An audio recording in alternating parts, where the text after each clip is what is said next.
దేవుడు నాకేం చేశాడని రావాలి? మొట్టమొదటి ప్రశ్న, దేవుడు నాకేం చేశాడని నేను రావాలి? దేవుడు నా జీవితంలో నాకేం చేశాడని మీ దగ్గరికి రావాలి? ఒకవేళ దేవుడు ఉంటే గనక ఆ దేవుడు నాకు ఇన్ని సమస్యలు ఎందుకు పెట్టాడు? నాకు దేవుడి నుంచి ఏదో ఒక పని జరిగితేనే నేను వస్తాను. ఎలాంటి పని అంటే, మన జీవితంలో ఏ విషయాలు బట్టి మనం బాధపడుతున్నామో ఆ విషయాలు బట్టి దేవుడు మనకి సహాయము చేస్తేనే నేను దేవుని నమ్ముకుంటాను.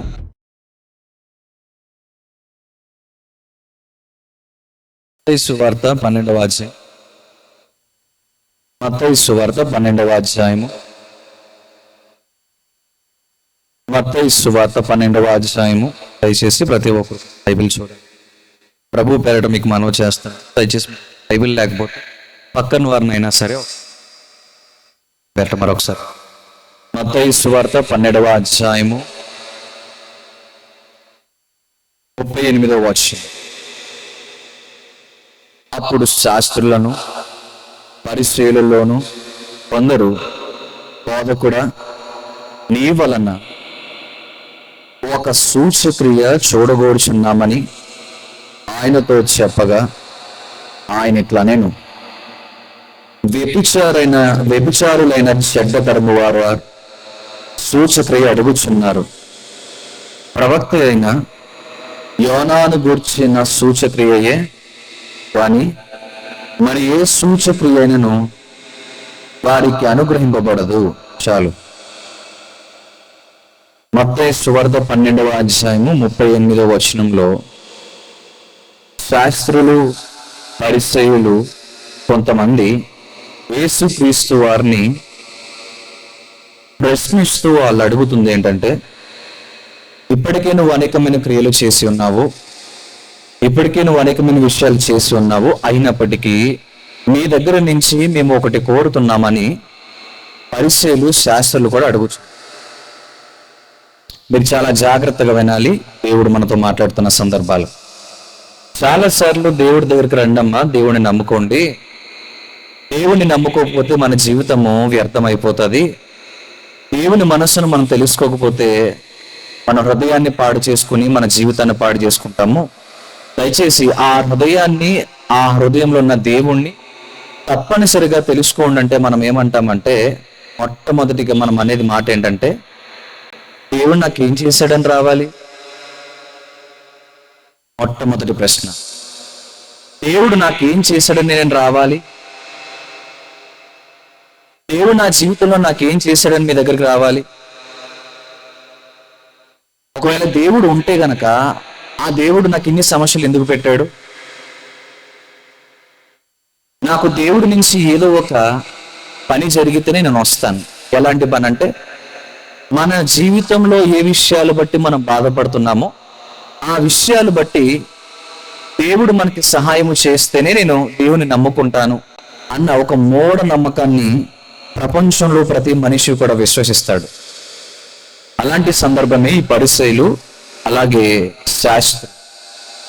ఈ పరిసయ్యులు శాస్త్రులు కూడా చేసే పని ఏంటంటే, యేసుక్రీస్తు వారు చెప్తున్న మాటని, ఆయన మాటని నమ్మక, దేవుని గురించి ఆయన చెప్తున్న మాటని విశ్వసించక, ఈ పరిసయ్యులు శాస్త్రులు చేస్తున్న పని ఏంటంటే, ఏది ఒక చిన్న అద్భుతం చెయ్యి మా జీవితంలో, ఒక చిన్న ఆశ్చర్యకార్యం చెయ్యి, మేము నమ్ముతాం అని దేవుణ్ణే ప్రశ్నించారు.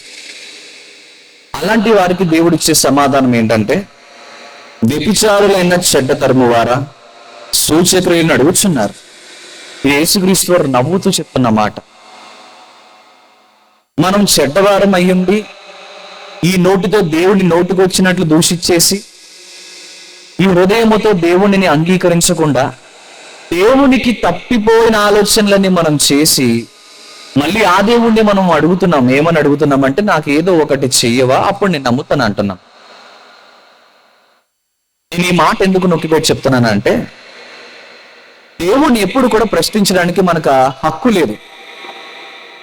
సృష్టించిన వాడిని నువ్వు ఎందుకు నన్ను ఇలా సృష్టించవు అని అడగడానికి మనకి రైట్ లేదు. సృష్టించిన వాడిని ఏ రోజు కూడా ఎందుకు నాకు ఇన్ని సమస్యలు పెట్టావని దేవుణ్ణి అడగడానికి మనకు హక్కు లేదు. ఎందుకంటే దేవుడు సమస్యలు ఎందుకు పెడతాడంటే ఆ మనిషి తన జీవితం యొక్క పరమార్థాన్ని తెలుసుకుంటూ దేవుని వైపు తిరగాలి, దేవుని యొక్క సహాయాన్ని పొందుకుంటూ తన జీవితంలో దేవుని అనుభవించుకుంటూ దేవుని వైపు రావాలని దేవుని ఉద్దేశంతో ఆయా సమస్యలు బట్టి దేవుడు తిరిగి తీసుకొస్తాడు. లాస్ట్ టైం మేము ఇక్కడ ప్రేయర్ పెట్టినప్పుడు చాలా సంతోషంగా సౌలు పౌలుగా మారాడని మేము ఆనందంగా చెప్పాము సాక్ష్యం. అలా అయిన వెంటనే నేను ఒకటే అనుకున్నాను, ఈ అపార్ట్మెంట్ నుంచి ఒక 5 మంది ఉన్నారు, అంత మాత్రమేనా? మరి మిగతా వాటి నుంచి కావాలి కదా, మిగతా వాటి నుంచి కూడా దేవుని వైపు తిరగాలి కదా అని ఆలోచించిన తర్వాత నేను ఒకటే ప్రార్థించుకున్నాను, ప్రభువా మేము ప్రయాసపడుతున్న ఇది ఏదైతే ప్రయాసం ఉందో, ఈ వాక్యం ఏదైతే మేము మాట్లాడుతున్నామో ఆ వాక్యము ప్రతి హృదయానికి అర్థమయ్యేలాగా తండ్రి మీరు మాట్లాడండి, వాళ్ళ మనసుల్ని ప్రేరేపించండి, కొద్ది మందినైనా నీ వైపు తిప్పండి ప్రభు అని ప్రార్థిస్తే ఆయన అంత ఫాస్ట్గా రియాక్ట్ అవుతారని నాకు అనుకోలేదు. అప్పుడే భోజనం చేసాం, అలా కూర్చున్నాం, మాట్లాడుకున్నాం, ఇక పక్క నవ్వుకుంటున్నాం, అలా బయటకు వచ్చాం. సడన్ సర్ప్రైజ్ అన్నట్టు ఒక మంచి న్యూస్ మాకు తెలిసింది. అదేంటంటే వెంటయ్య గారు యాక్సిడెంట్, హాస్పిటల్లో జాయిన్ అయ్యారని తెలిసింది. ఇప్పుడు బాధపడాలా లేకపోతే నవ్వుకోవాలా తెలియని పరిస్థితి. ఇలాంటి జీవితంలో చాలా వస్తాయి. నేను ఎందుకు ఈ మాట చెప్తున్నానంటే దేవుడి ఉద్దేశం మనకు అర్థం కావడానికి మీకు ముందుకు తీసుకెళ్లి కొంచెం లోతుగా చెప్తున్నాను, చాలా జాగ్రత్తగా వినండి. దేవుడు ఒక ప్రణాళిక చేశాడంటే ఆ కీడు నుంచి కూడా మేలు చేయడానికి ఆలోచిస్తాడు, కానీ మనకి కీడు చేయాలన్న ఆలోచన దేవుడికి ఉండదు. మొట్టమొదటి దాన్ని ఎలా మీరు చెప్తారనంటే లైవ్ ఎగ్జాంపుల్. ఒక వ్యక్తి మారాలని ప్రార్థించాము, ఆ వ్యక్తిని మార్చడానికి దేవుడు హాస్పిటల్లో పడుకోబెట్టారు. ప్రార్థన అయిన తర్వాత చాలా మంది ఏమనుకుంటారంటే ఏంటి ప్రార్థనకు వస్తే యాక్సిడెంట్ అయింది అని చాలా మంది అనుకుంటారు. కానీ దేవుడు ఏ ఉద్దేశంతో చేస్తాడంటే ప్రార్థన పెట్టిన తర్వాత ఆయన ఉద్దేశం ఏంటనంటే మరికొంతమందిని ఆయన వైపు త్రిప్పుకోవాలని, ఆ యాక్సిడెంట్ ద్వారా ఆయన చేసిన మేలును బట్టి తీసుకొచ్చి కూర్చోబెట్టి ఆయన వాక్యం వినేలా చేయడమే దేవుని ప్రణాళిక. దేవుడు ఈ ఉద్దేశంగా చేస్తాడు. అందుకే ఎంత నోటుకు వస్తే అంత నోరు జారిపోకూడదు దేవుని విషయం. ఆ క్షణానికి కీడు జరిగిందంటే ఆ కీడు వెనకల ప్రతి ఆన్సర్ ఏముందో అన్న విషయాన్ని ఆలోచించాలి. కానీ ఇదేంటిది చక్కగా ప్రార్థన పెట్టుకుంటా హాస్పిటల్లో పడుకోబెట్టాడు, ఇదేం దేవుడు అని అన్నాడు అనుకోండి, ఈ తీసుకున్న గొయ్యిలో మీరే పడినట్లు లెక్క. అందుకే దేవుడిని ఎప్పుడు ప్రశ్నించకూడదు. దేవుడు మన జీవితం బాగుండాలని మనకు నేర్పించే విషయాలను వినాలి, సరి చేసుకోవాలి. కానీ ఇలా చేస్తేనే నీ వైపు వస్తాను, నా జీవితంలో నువ్వు ఇలా మాట్లాడితేనే వస్తాను, నా సమస్యలు తీరితేనే నీ వైపు తిరుగుతాను, నా సమస్యల వైపు నేను ఏ ఇబ్బందులు పడుతున్నానో అవన్నీ నువ్వు తీరిస్తేనే నీ వైపు తిరుగుతానంటే దేవుడు ఏమంటాడంటే ముందు నువ్వు సరిగ్గా ఉంటే నేను ఏదైనా చేస్తానంట. ఆయన నువ్వు సరిగ్గా లేనిదే నువ్వేమంటున్నావు అంటే పాపి అయిన నువ్వు ఈ నోటితో పాపం చేసి ఈ శరీరంతో పాపం చేసి నీ జీవితం అంతా వ్యర్థము చేసి పరిశుద్ధత లేని నీవు పరిశుద్ధమైన దేవునిగా నన్నుంటే నన్ను ప్రశ్నిస్తున్నావు. ఏమని ప్రశ్నిస్తున్నావు? అక్కడ వాక్యం చెప్తున్నట్లుగా నాకు ఒక చిన్న అద్భుతం చేయి నా జీవితంలో అని అడుగుతున్నా. దయచేసి దేవుని విషయంలో ఎప్పుడు అలాంటి పని చేయకండి. అయితే ఇంకొంచెం ముందుకు వెళ్దాం. యేసుక్రీస్తు వారు మాట్లాడుతూ యోనా గురించి మాట్లాడుతున్నారు. అసలు ఎవరు యోనా? యోనా గురించి యేసుక్రీస్తు వారు చెప్తున్న మాట ఏంటంటే మత్తయి సువార్త 12:39, వ్యభిచారులైన చెడ్డ తరము వారా సూచక్రియలను అడుగుచున్నారు, ప్రవక్త అయిన యోనా గుర్చినావు సూచక్రియయే గాని మరి ఏ సూచక్రియ వారికి అనుగ్రహింపబడదు. యేసుక్రీస్తు వారు ఎవరితో చెప్తున్నారనంటే దేవుడి పైన సరైన విశ్వాసం లేని వారితో మాట్లాడుతున్న మాట. దేవుడిని నాకు ఇంకా ఏదో మేలు చేయి, నాకు నా జీవితంలో ఏదో అద్భుతాలు చేయి, నా సమస్యలు తీసే, నా అప్పులు తీసే, నా కష్టాలు తీసే, నా బాధలు తీసే, నా ఇరుకులు తీసే, నా జబ్బులు తీసే, నాకు అన్ని ఉన్నాయని తీసేసి నన్ను ఎలా చేస్తావు అంటే ఈ భూమి మీద ఇంకో నాలో ఉండకూడదు అలా చేసే అనే అనుకునే వాళ్ళకి యేసుక్రీస్తు వారు చెప్తున్న మాట ఏంటంటే యోనా గుర్చిన సూచక్రియ మీకు చెప్తాను కానీ అంతకు మించి మీకు ఏమీ రాదు నాయన అని చెప్తున్నాడు ఆయన. ఏంటి యోనా గుర్చిన సూచక్రియ? సరే చూద్దాం. యోనా గ్రంథము 1వ అధ్యాయము యోనా గ్రంథము మొదటి అధ్యాయము మొదటి వచనం. యెహోవా వాక్కు అమిత్తయి కుమారుడైన యోనాకు ప్రత్యక్షమై ఇలాగూ సెలవిచ్చాను. నినివే పట్టణస్థులు దోషము నా దృష్టికి ఘోరమాయను కనుక నినివే లేచి నినివే మహాపట్టణమునకు పోయి దానికి దుర్గతి కలుగునని ప్రకటింపుము. ఒక విషయాన్ని దేవుడు మాట్లాడుతూ చెప్తున్నారు. యోనా గురించి మనం ఆలోచిస్తున్నాము.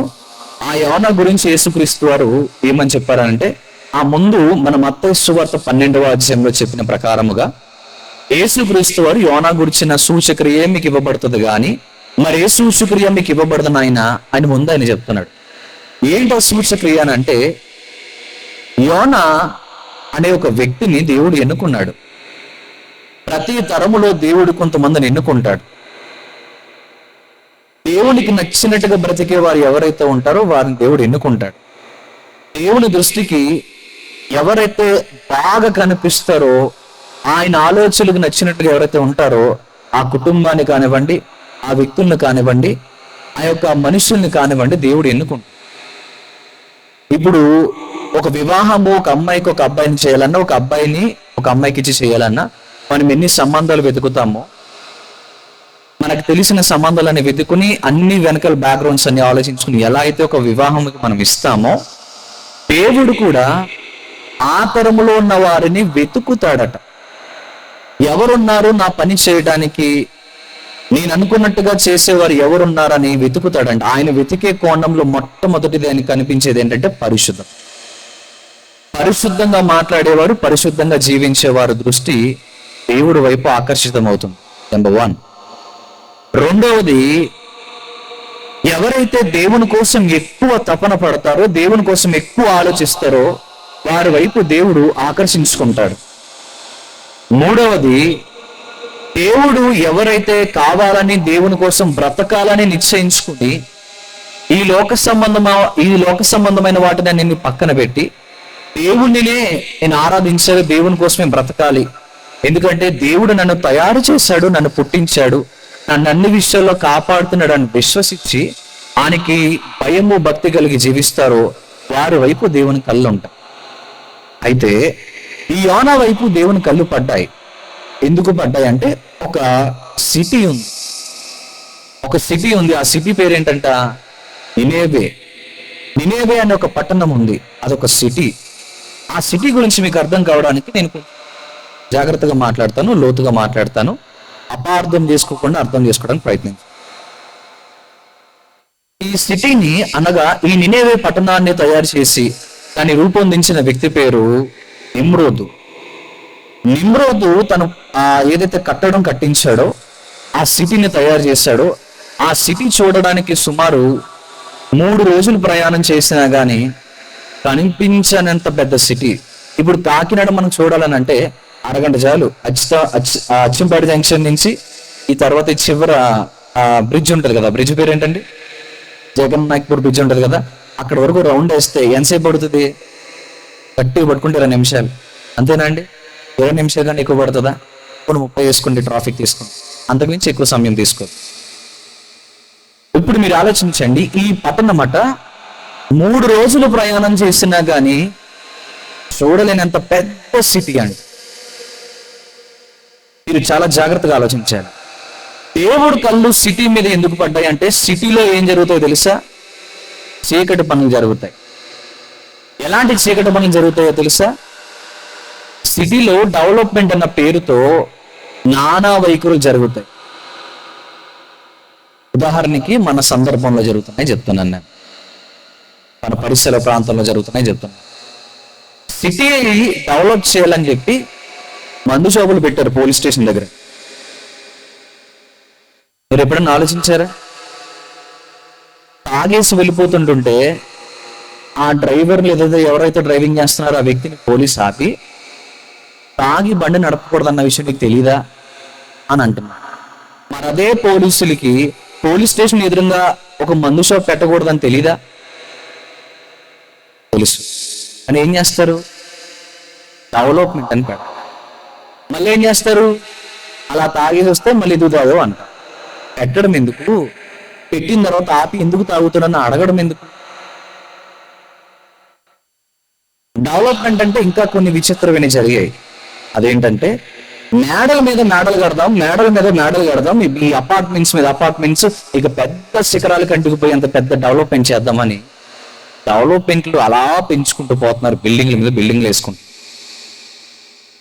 బిల్డింగ్ మీద బిల్డింగ్ వేసుకుంటున్నారు. ఆ బిల్డింగ్ లో ఏం చేస్తున్నారంటే చెయ్యకూడని కార్యాలన్నీ చేస్తున్నారు. ఇంకా డెవలప్మెంట్ అని పేరు చెప్పుకొని ఆయా ప్రాంతాల్లో ఎక్కడో చదువు లేకపోతే చదువుకోవడానికని సిటీస్ లోకి వచ్చి ఎవరైతే పిల్లలు ఏజెన్సీస్ నుంచి వస్తారో ఇక్కడికి వచ్చిన వాళ్ళు ఏం చేస్తారంటే మెల్లమెల్లగా డెవలప్మెంట్ అని పేరుతో మత్తు పదార్థాలకి అలవాటు పడిపోతారు. వ్యభిచారాలకి అలవాటు పడిపోతారు. ఇంకా ఘోరంగా చెప్పాలంటే భయంకరమైన ఆలోచనలతో ఉరి వేసుకోవాలి, ఒకరిని చంపేయాలన్నంత దారుణంగా తయారవుతారు సిటీస్ లోకి వస్తే. ఇప్పుడు ఈ రోజుల్లో డెవలప్మెంట్ అంటే ఏంటంటే ప్రపంచానికి అర్థమైంది, మేడల మీద మేడలు కట్టడం డెవలప్మెంట్ అనుకున్నారు. ఈ రోజుల్లో డెవలప్మెంట్ అంటే ఏమనుకున్నారనంటే ఇష్టానుసారంగా బట్టలు వేసుకుని రోడ్డు మీద ఎలా పడతాలు తిరగాలనుకున్నారు. డెవలప్మెంట్ అంటే ఏంటంటే ఈ రోజుల్లో మనుషుల్ని అడిగితే ఇంకేం చెప్పారనంటే పోలీస్ స్టేషన్ ఎదురుగా మందు షాపులు పెట్టుకోవడం అన్నారు. ఇంకా లోతుగా మాట్లాడితే ఫ్యామిలీస్ ఉండే దగ్గర తప్పుడు కార్యాలు చేసే ఆలోచనలతో ఉండి జనాల్ని మొత్తం పాడు చేయడానికి ఆయా రకాల జాతులు కూడా తయారవుతున్నారన్నారు. ఇలా మాట్లాడుకుంటూ పోతే 1 కాదు 2 కాదు 3 కాదు ఎన్ని దారుణాలు అంటే అన్ని దారుణాలు. సిటీ పేరు చెప్పి డెవలప్మెంట్ పేరు చెప్పి విస్తారంగా పెరిగిపోయిన పాపం ఎక్కడన్నా ఉంటుందంటే అది సిటీస్ లోనే ఎక్కువ కనిపిస్తుంది. ఎందుకనంటే ఆ పల్లెటూరులో ఈ పల్లెటూరులో ఆ చివర ఈ చివర ఉన్న వాళ్ళు కూడా ఈ సిటీస్ కి ఆకర్షితులు అవుతారు. ఆకర్షితులైన వీరేం చేస్తారనంటే మెల్లగా సిటీలోకి రావాలని ఆలోచిస్తారు. అందుకే సొంత ఊరు వదిలేసుకుని, సొంత ఇల్లు వదిలేసుకుని, అక్కడ అన్ని అమ్మేసుకుని, అన్ని వదిలిపెట్టేసుకుని సిటీస్ లోకి వచ్చి డెవలప్మెంట్ బాగుంది కదా అని ఎంజాయ్ చేస్తారు. ఆ ఊర్లో ఉన్నంత వరకు కూడా పద్ధతమైన కట్టు ఉంటుంది, బట్ట కట్టు అందంగా ఉంటది. ఊరు దాటి ఇక్కడికి వచ్చిన తర్వాత కట్టులో బట్ట మారిపోద్ది. ఆ ఊరిలో ఉన్నప్పుడు తాతయ్య గారు అని పిలిచే ఆ జనాలు ఈ సిటీస్ లోకి వచ్చాక మెల్లమెల్లగా ఏమవుతారు తెలుసా? గ్రానీ అని పిలుస్తారు. ఆ పల్లెటూరులో ఉన్నప్పుడు నాన్నగారు అమ్మగారు పెద్దవారు వస్తే బాగున్నారా అండి నమస్తే అని చెప్పేవారు ఈ సిటీస్ లోకి వచ్చాక ఎవడరా నువ్వు మా ఇంటికి వచ్చావు పో బయటికి అంట. ఈ రోజు డెవలప్మెంట్ అంటే ఏంటంటే మనకి తెలిసింది ఇదే. అక్కడ ఫోన్ సిగ్నల్ రాక ఆ పల్లెటూరులో కూర్చొని పెద్దవారితో చిన్నవారితో అందరితో ముచ్చట్లు పెట్టుకుంటూ పెద్దవారు వాళ్ళ జీవితంలో ఏవైతే నేర్చుకున్నారో వాళ్ళు గుణపాఠం అంతా కూడా పిల్లలకి నేర్పిస్తుంటే మరి మా తాత చెప్పాడు అలా చేయకూడదని చెప్పి చాలా జాగ్రత్త పడే రోజులు పోయాయి. ఈ సిటీస్ లోకి వచ్చి ఫోన్లు పట్టుకు తప్పుడు పనులు చేయడానికి రోజులు పెరిగిపోయాయి.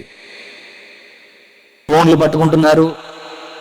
అక్కడ ఉన్నప్పుడు ఫోనే టెక్నాలజీ లేనప్పుడు అక్కడ బాగానే ఉన్నారు. ఇక్కడికి వచ్చిన తర్వాత సిటీ పేరులో ఇక్కడ ఏదో విధంగా అభివృద్ధి ఉంటది, ఏదో విధంగా పనులు దొరుకుతాయి, ఏదో విధంగా సెటిల్ అవుదాం అనే ఆలోచనతో ఎంతో కొంత సంపాదించుకుందామని దూరం నుంచి ప్రయాణాలు చేసి ఇక్కడికి వచ్చి దేవుని దృష్టికి ఏవైతే చేయకూడదో అవన్నీ చేసి పాపాత్మలు అయిపోతున్నాం. నేను ఎందుకు ఈ మాటలు చెప్తున్నానంటే ప్రస్తుతము జరుగుతున్న భయంకరమైన ఆలోచనలు ఇవన్నీ. అయితే దేవుడు ఈ వ్యక్తిని వెనుకున్నాడు. ఈ వ్యక్తిని వెన్నుకొని యోనా గారిని పంపిస్తున్నాడు. అది ఎలాంటి పట్టణం అంటే నిమ్రోదు ద్వారా కట్టబడిన చాలా పెద్ద పట్టణం.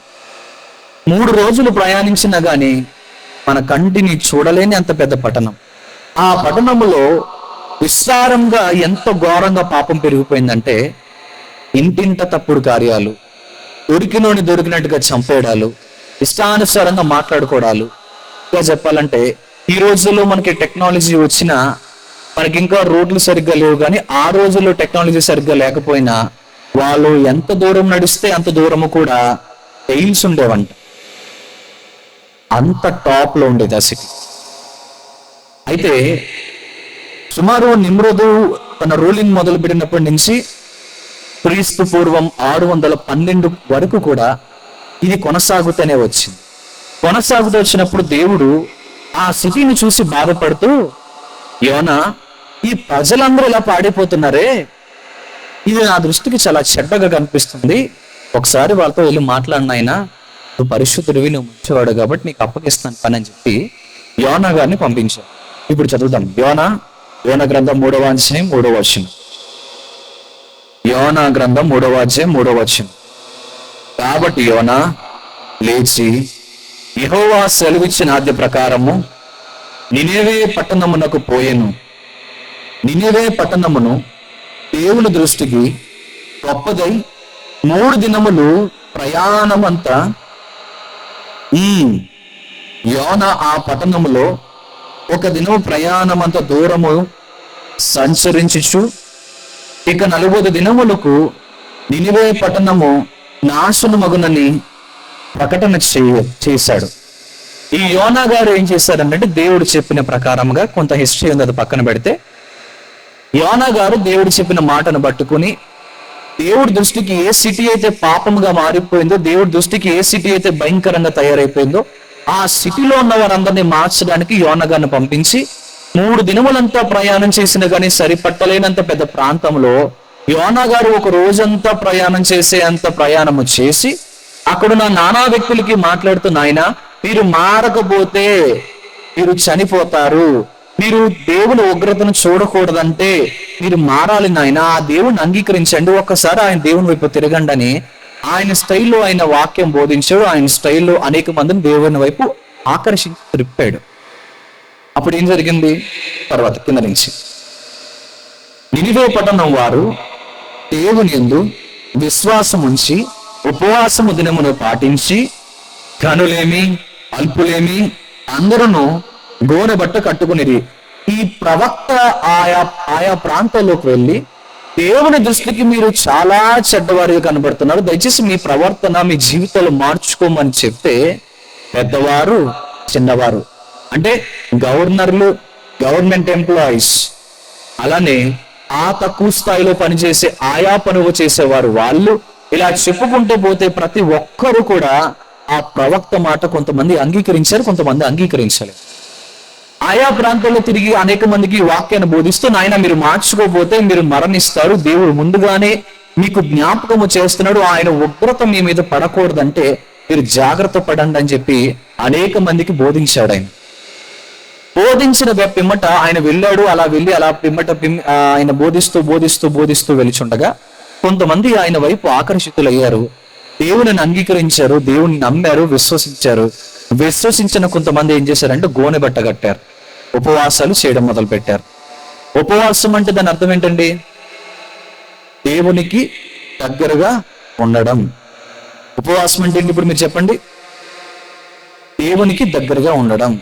గోనె బట్ట కట్టడం అంటే దాని అర్థం? Very good. గోనె బట్ట కట్టడం అంటే దేవుని దృష్టికి తగ్గించుకోవటం.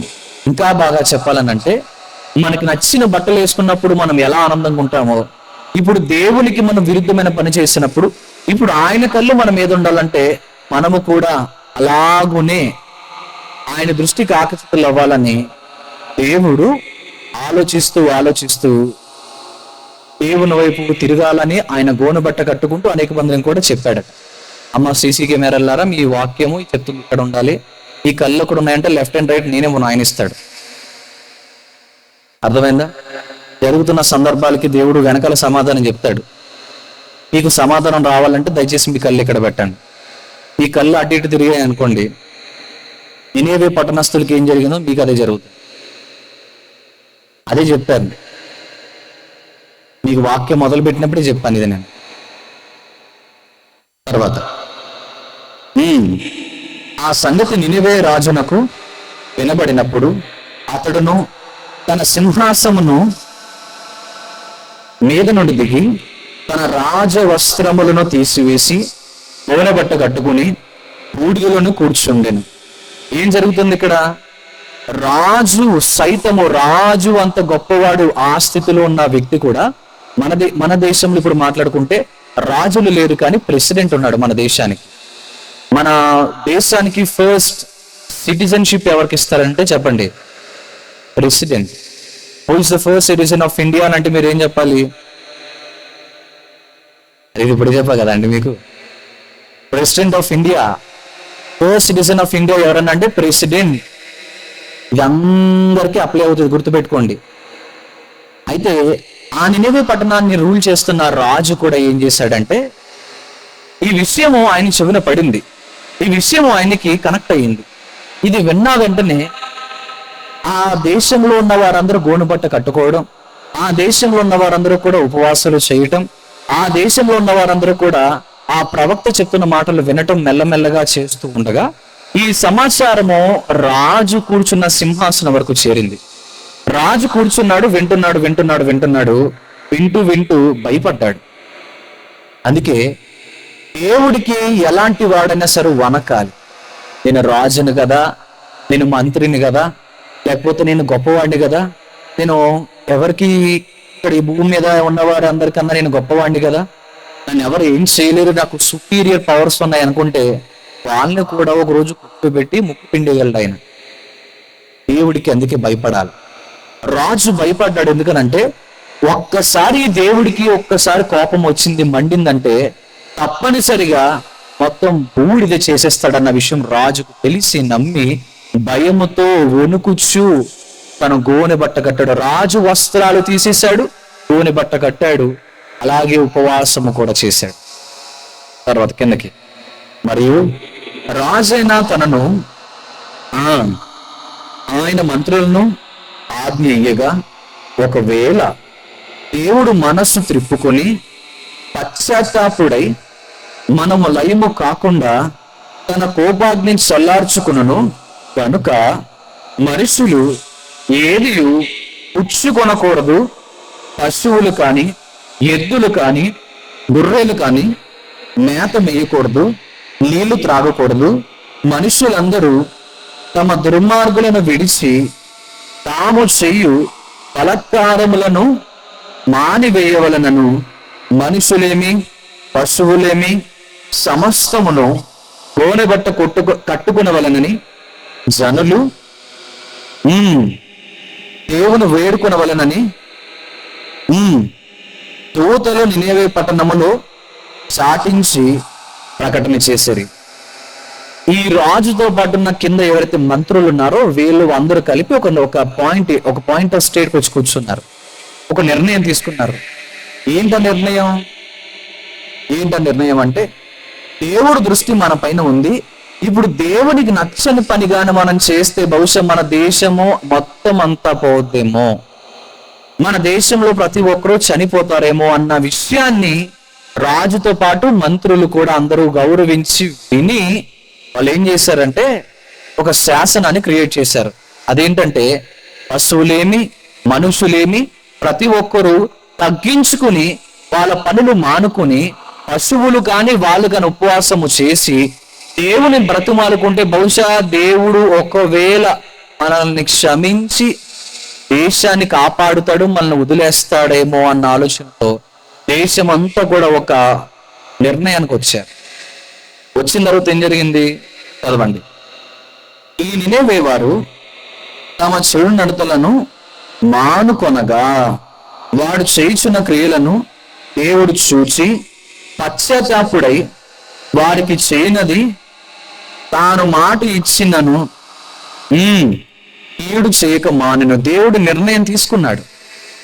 ఎందుకు నిర్ణయం తీసుకున్నాడంటే, దేవుడు పిలిచిన వెంటనే, దేవుడు ప్రవక్తను పంపించిన వెంటనే, దేవుడు పంపించిన ప్రవక్త చెప్పిన మాటను విన్న వెంటనే దేవుడికి నినివే పట్టణస్థుని వదిలేయాలన్న ఆలోచన కలిగింది.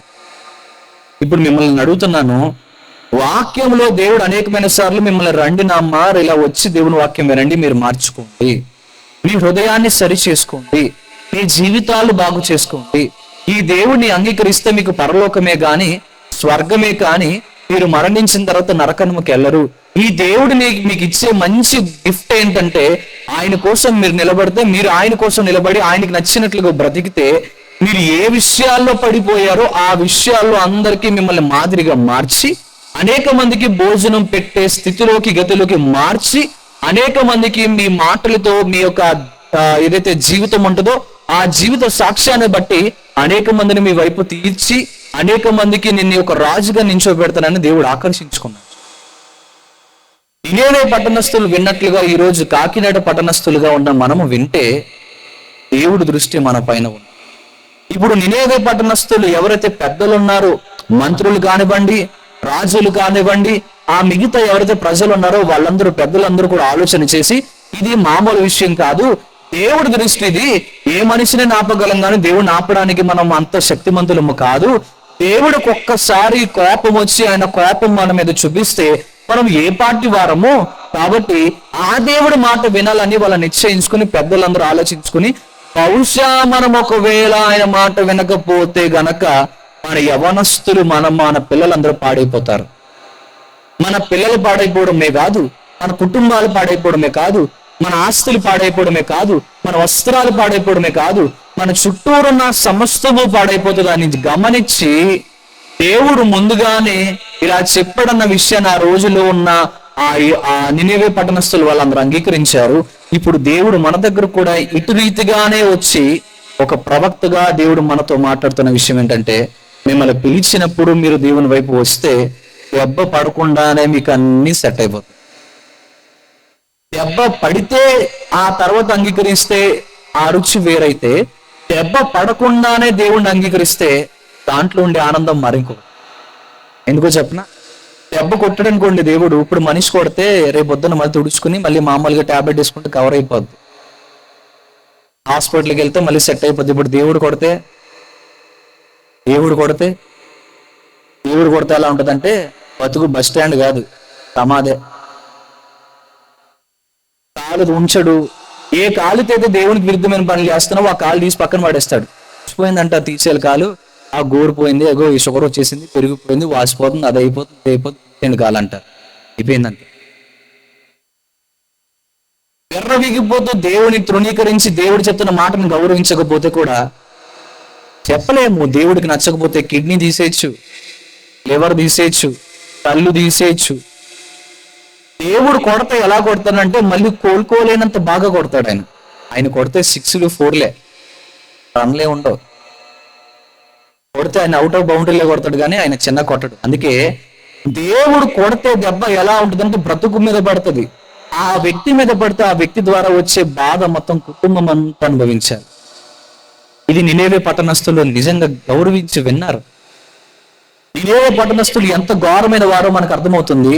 ఎంత ఘోరమైన వారైతే దేవుని దృష్టికి వాళ్ళు చెడ్డగా కనిపించారు, అంత చెడ్డగా కనిపించిన వారు కూడా, అరే ఇప్పుడు దేవుడు నన్ను కొడితే నా కుటుంబంలో నా పిల్లలు ఏమైపోతారు, దేవుడు ఇప్పుడు నన్ను కొడితే నేను ఒకవేళ చనిపోతే నా పిల్లలు ఏమైపోతారు, నా భార్య ఏమైపోద్ది అని పెద్దలుగా ఉన్న ఎవరైతే తండ్రులు ఉన్నారో వాళ్ళు ఆలోచించారు.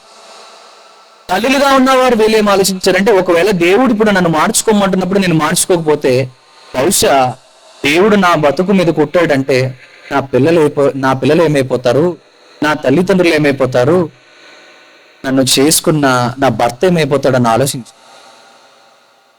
పిల్లలు కూడా ఏం ఆలోచించారంటే, అరే ఇలాగే పాపము చేసుకుంటా ఉంటే మన జీవితం నాశనం అయిపోతుంది, ఇలా దేవుడి దృష్టికి మన చెడ్డవారమే కనిపించినప్పుడు దేవుడు ఒక్కసారి మన జీవితం మీద కొట్టాడంటే, ఈ చిన్న వయసులోనే మనం చనిపోతే నా తల్లిదండ్రులు ఏమైపోతారు, నేనేమైపోతాను, నా ఫ్యూచర్ ఏమైపోతుంది, ఎంత దారుణమైన స్థితిలోకి వెళ్ళిపోతానని ఆ రోజు యవనస్తులు కూడా ఆలోచించారు. ఇలా చెప్పుకుంటూ పోతే పెద్దలేమి, చిన్నలేమి, ధనులేమి, గొప్పవారేమి, ఆయా స్థాయిలో ప్రతి ఒక్కరు ఆలోచించారు. దేవుని దృష్టి మన పైన ఉంది. ఇప్పుడు దేవుడు చెప్తున్నట్టుగా మనం సరి చేసుకోకపోతే బహుశా మన మీద కొడితే మన వెనకాల జీవితాల నాశనం అయిపోతుందని ఆలోచించారు. ఇలా దేవుడు చాలాసార్లు చెప్తాడు. ఆయన వినకపోతే ఒకరోజు చూడలేని బాధలు చూపిస్తాడు. ఆయన మనిషికి తన జీవితం అర్థం కావాలంటే ఒకసారి పోలీస్ స్టేషన్కి వెళ్ళాలి, రెండోసారి హాస్పిటల్కి వెళ్ళాలి, మూడోసారి జైలుకి వెళ్ళాలి. ఈ మూడింటికి వెళ్తే ఆడు మొత్తం మారిపోతాడు. అలా మారలేని వాళ్ళు ఎవరన్నా ఉన్నారంటే ఉండరు. ఎందుకంటే ఈ మూడిట్లో ఒకదానికి వెళ్తే సరిపోదు, మూడిట్లకి వెళ్తేనే అర్థమవుతుంది. ఎలాగో చెప్పిన, పోలీస్ స్టేషన్కి వెళ్తే ఆ కేసులు పెట్టి మన పిచ్చి కుక్కలు తిప్పినట్టు తిప్పుతారు, కొడతారు, చీ అంటారు, అంతమంది ముందు ఒరే అని నోటుకు వచ్చినట్టు మాట్లాడతారు, ఇష్టానుసారంగా ప్రవర్తిస్తారు. అది తట్టుకోలేక చచ్చిపోయిందిగా బాగుందని రా బాబు అనిపిస్తారు. తర్వాత హాస్పిటల్కి వెళ్తే మళ్ళీ నువ్వు వస్తావో లేదో గ్యారంటీ లేనంత బాగా ట్రీట్మెంట్ చేస్తారు. అక్కడ ఎన్ని టెస్టులు పెడతారు, లివర్ టెస్ట్ అంటారు, కిడ్నీ టెస్ట్ అంటారు, యూరిన్ టెస్ట్ అంటారు, బ్లడ్ టెస్ట్ అంటారు, స్కానింగ్స్ అంటారు, బ్రెయిన్ టెస్ట్ అంటారు, ఇంకా మన దగ్గర ఎన్ని ఉన్నాయో అన్ని టెస్టులు చూపిస్తారు. అన్ని అయిపోయిన తర్వాత లాస్ట్ రిజల్ట్ ఏమి ఇస్తారంటే ఇంకో నెల అనుకుంటా.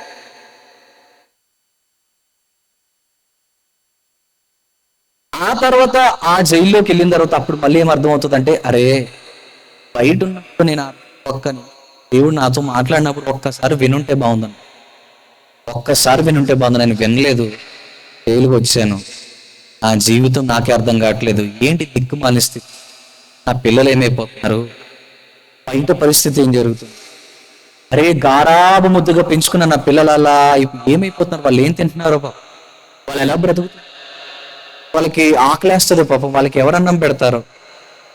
నేనంటే ఏదో తప్పుడు పని చేసి ఎంతో కొంత తీసుకొచ్చి పెట్టాను, కానీ ఇప్పుడు నేను జైల్లో ఉంటే నా పిల్లలకి ఎవరు పెడతారు, నా భార్య ఎలా బ్రతుకుతుంది, నా కుటుంబం ఎలా ఉంటుందని అక్కడ అర్థమవుతుంది.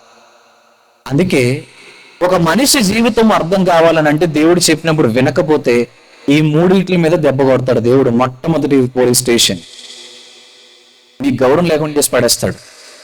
ఈ చుట్టూ ఉన్నవారు అందరూ ఏమంటారంటే వాళ్ళతో స్నేహం చేయకండి అంటారు, వాళ్ళ ఇంటి వైపు కూడా వెళ్ళకండి అంటారు, అంతే. వాళ్ళతో మీరు మాట్లాడితే కూడా మీరు అలాంటి వారు అయిపోతారు, అస్సలు మాట్లాడకండి అంటారు, అంతే. వాళ్ళ నీడ పడకూడదు దాచుకుంటారు, గౌరవం లేకుండా దిక్కుమాలి చేసేస్తాడు అక్కడ. రెండవది, హాస్పిటల్ బాలైతే ఈ శరీరంలో ఉన్న ఏదో పాట తీసేయాలని అన్నప్పుడు నీకు ఎంత బాధ అనిపిస్తుంది అంటే వర్ణించలేవు ఆ బాధ. నీలో ఉన్న ఆ యొక్క ఏదైతే ఆర్గన్ ఉంటుందో అది తీసేస్తానంటే అదేంటో కానీ దేవుడు ఎలా చేస్తాడంటే, గడ్డి మీద అలా పడుకుని ఉన్నప్పుడు మీ తాళుకి ఎవరన్నా ఉన్నారని అడిగితే ఆ ఉన్నారని చెప్తాం. పేషెంట్ చెప్తాడు, బాబు ఇలా రానైనా డాక్టర్ గారు మాట్లాడతారు అంటే డాక్టర్ గారు పక్కకి తీసుకెళ్ళి మాట్లాడిస్తాడు ఆయన.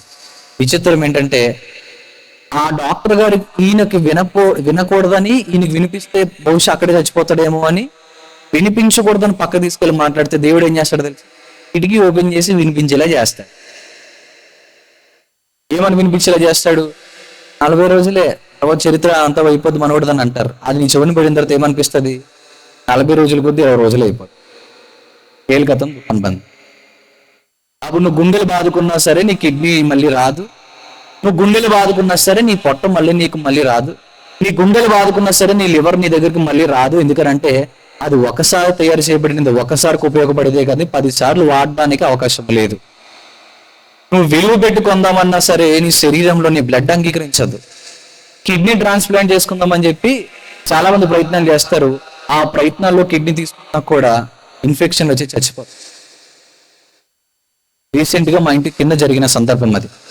పాపం ఆవిడకి కిడ్నీ ఇన్ఫెక్షన్ ఉండడం బట్టి డయాలసిస్ వారికి 2 సంవత్సరాలు చేశారు. కిడ్నీ ట్రాన్స్ప్లాంట్ చేద్దామని చెప్పి వాళ్ళు ప్రయత్నం చేస్తే ఆవిడికి కిడ్నీ సెట్ అవ్వక బ్లడ్ లో ఇన్ఫెక్షన్ వచ్చి లివర్ లో కొట్టింది. లివర్ లో బ్లడ్ ఒకసారి సర్క్యులేట్ అవ్వడంతో ఆవిడ కోమాలోకి వెళ్ళిపోయింది. కిడ్నీ లేదు, ఆవిడ లేదు, ఈ రోజు ఆవిడ చనిపోయింది. మీకు ఇవ్వబడిన అవయవాలు మీరు అనుకున్నంత చిన్నవి కాదు. మీకు ఒక చిన్న ఉదాహరణ చెప్తాను. ఒక కాస్ట్లీ బండి కొన్నాం, ఫర్ ఎగ్జాంపుల్ 10 లక్షల బండి కొన్నాం. ఇప్పుడు దాంట్లో పెట్రోల్ వేస్తే నడుస్తుంది అన్నప్పుడు మనం పెట్రోల్ లేకుండా దాంట్లో వాటర్ వేసిన, లేకపోతే మందు బావులు తాగుతారు కదా అది వేసిన, కెరసనాయిల్ ఆయిల్ వేసిన, ఇంకోటి ఏదైనా వేస్తే ఆ 10 లక్షల బండి పని చేస్తుందా, బోరుకు వచ్చేస్తుందా? చెప్పాలి, బోరుకు వచ్చేస్తుంది. దాంట్లో ఏమేయాలి ఇప్పుడు చెప్పండి? 10 లక్షల బండిలో ఏమేయాలి? పెట్రోలే వేయాలి. ఏమేయకూడదు? ఏమి వేయకూడదు అవి వేయకూడదు. దేవుడు ఇప్పుడు ఎలాంటి వాడనంటే, నీకు ఇచ్చిన బండి ఎలాంటిదనంటే, ఈ బండి ఎక్కువ కాలం బతికేది, ఈ బండి ఎంత గొప్పగా పనిచేస్తుంది అంటే అన్ని ఎలక్ట్రానిక్స్ కన్నా బాగా పనిచేస్తుంది. ఇప్పుడు ఇంతసేపు మాట్లాడుతున్నావు, దీనికి రెస్ట్ కావాలి, కాసేపు ఆగితే దీంట్లో బ్యాటరీలు మార్చాలి. మనుషులకైతే బ్యాటరీలు అవసరం లేదు, కంటిన్యూగా ఇన్నేసి కూడా పనిచేసేయగలరు. టెక్నాలజీ దేవుడు అప్పుడే ఇచ్చాడు, ఇప్పుడు కాదు అది. అలాగా మనిషిలో దేవుడు పెట్టినవి ఎన్ని అంటే ఎన్నో. గుండె కొట్టుకోవడం ఏంటండి? ఇప్పుడు ఆలోచించారా? గుండె ఇలా కొట్టుకుంటా ఉంటది, ఆ గుండెలోంచి రక్తం మొత్తం కూడా అలా ట్రాన్స్ప్లేట్ అవుతుందంటే ఇది ఎక్కడ జరుగుతుంది? మనకు తెలిసి, మనకి ఆ పైన వాటర్ ట్యాంక్ లో నీళ్ళు ఎక్కాలంటే కింద ఏముండాలి? వాటర్. వాటర్ ఉంటే ఏమవుతుంది? నీళ్ళు ఎక్కుతాయి. ఇప్పుడు నీళ్ళు వాటర్ ఏముంది? గుండె. దానికి పవర్ ఎలా జనరేట్ అవుతుంది చూడండి. దీనికి కరెంట్ ఇస్తున్నాం, మన హృదయానికి అనగా మన గుండెకి పవర్ మనం ఎలా ఇస్తున్నాం అని అంటే దేవుడు ఇచ్చేది. ఆ గుండెలో రక్తం పరిగెట్టాలన్నా దేవుడు ఇవ్వాలి. అది అంత గొప్పది. అది దేవుడిచ్చిన గుండె అంత గొప్పది, దేవుడిచ్చిన లివర్ అంత గొప్పది, దేవుడిచ్చిన కిడ్నీలు అంత గొప్పవి, దేవుడిచ్చిన ప్రతి అవయవము వెనకాల మీరు ఆలోచిస్తే డాక్టర్ అయిపోతారు మీరు, అంత గొప్పగా ఉంటది అది. కిడ్నీ ఫంక్షనింగ్ చూడండి, మీ రక్తంలోకి వచ్చేది ఏదైనా మీరు తీసుకున్న లిక్విడ్ అన్ని ప్యూరిఫికేషన్ చేస్తుంది. ప్యూరిఫికేషన్ ఎవరు చేస్తారు? వాటర్ ప్లాంట్ లో ఉన్న వాళ్ళు చేస్తారు. ప్యూరిఫికేషన్ ఎవరు చేస్తారు? ల్యాబ్స్ పెట్టుకున్న వాళ్ళు చేస్తారు. ప్యూరిఫికేషన్ ఎవరు చేస్తారు? ఆయా బిజినెస్ చేసే వాళ్ళు, ఆ లిక్విడ్స్ కి సంబంధించిన వాళ్ళు అక్కడ ప్యూరిఫికేషన్ చేస్తారు. దేవుడిచ్చిన ప్యూరిఫికేషన్ ఆటోమేటిక్ సిస్టమ్. మీరు కిడ్నీ పెట్టాడు, అది ఆటోమేటిక్ గా ప్యూరిఫై చేస్తుంది. ఆ మోటార్ పోతే మళ్ళీ ఇంకో మోటార్ కొనుక్కొని పెట్టుకోవచ్చు, కానీ ఇప్పుడు నీ కిడ్నీ పోతే మళ్ళీ అలా కిడ్నీ పెట్టినా కానీ కొన్నిసార్లు పనిచేయదు అది. అలాంటి కొన్ని కాస్ట్లీయెస్ట్ ఐటమ్ అంతా తీసుకొచ్చి నీకు ఇస్తే, ఇప్పుడు దీంట్లో నువ్వేం పోయాలి? వాక్యం పోయాలి. వాక్యము పోయకుండా నువ్వేం పోస్తున్నావు? కెరసనాయిల్ పోసుకుంటున్నావు. ఇంకేం పోసుకుంటున్నావు? Nail Polish పోసుకుంటున్నావు. ఇంకేం పోసుకుంటున్నావు? గంగా ఫ్యాన్ చూసి దాన్ని నా మీదకి వచ్చేయాలని చూసి అన్ని రకాలుగా ప్రయత్నాలు చేసి దేవుడిచ్చిన శరీరాన్ని గురి వేసుకుని దూకేసి చచ్చిపోతే గొడవ లేదని చచ్చిపోతున్నారు.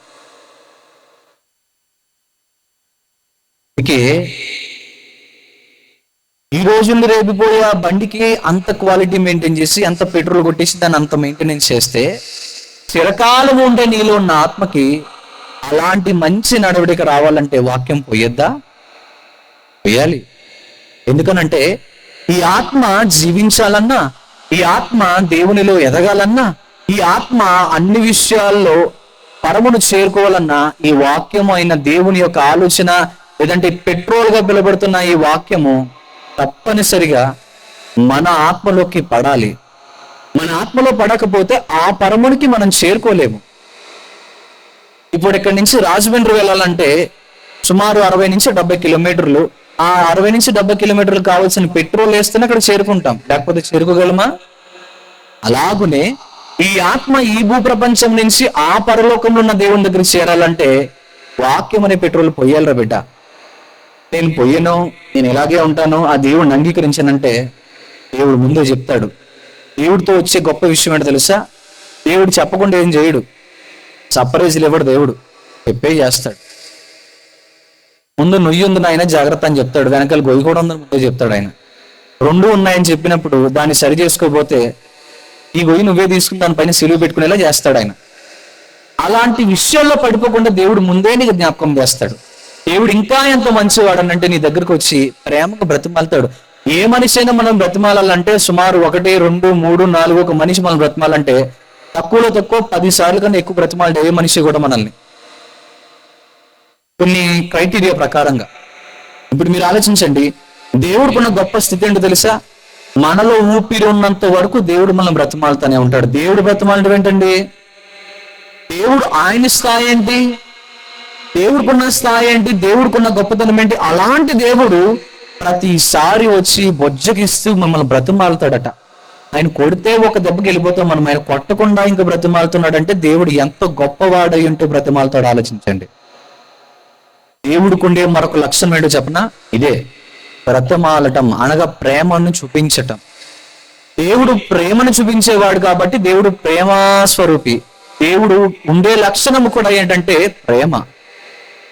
దేవుడు ఒకసారి చెప్పి 2 సార్లు మాట వినకపోతే తల నరికేసాడు అనుకోండి, దేవుడు అనరు. అప్పుడు ఏమంటారు? మనిషే. ఎందుకంటే మనం కూడా ఏం చేస్తాం, ఒకసారి చెప్తాం, రెండోసారి వినకపోతే మన పిల్లలైనా కొడతాం. దేవుడు అలా కాదు. దేవుడు ఎలా అంటే బ్రతుకున్నంత వరకు కూడా నువ్వు మారుతావేమో ప్రతిసారి వచ్చి బుజ్జగిస్తాడు. దేవుడు లక్షణం అది. దేవుడు అందుకే నినివే పట్టణస్థులకి ముందు జ్ఞాపకం చేస్తాడు, మీరు మార్చుకోకపోతే, మీరు సరి చేసుకోపోతే, మీ పిల్లల్ని కాపాడుకోపోతే, మిమ్మల్ని మీరు కాపాడుకోపోతే, మీరు సృష్టించుకున్న ఏదైతే ఈ పట్టణం ఉందో, ఈ సిటీ ఉందో, ఈ టాప్ సిటీని మీరు కాపాడుకోపోతే మీ జీవితాన్ని మీరే చెప్పండి నాశనం చేసుకున్నవారు అవుతారు అని దేవుడు ముందే చెప్పాడు. వాళ్ళు అంగీకరించారు, మార్చుకున్నారు. అయితే ఇప్పుడు ఈ వాక్యము లేదంటే ఈ యొక్క యోనా గురించిన ప్రస్తావన ఎందుకు మాట్లాడాలి అని ఆలోచన చేస్తే కొంచెం ముందుకు వెళ్దాం. చూద్దాం. 2 పేతురు 3వ అధ్యాయము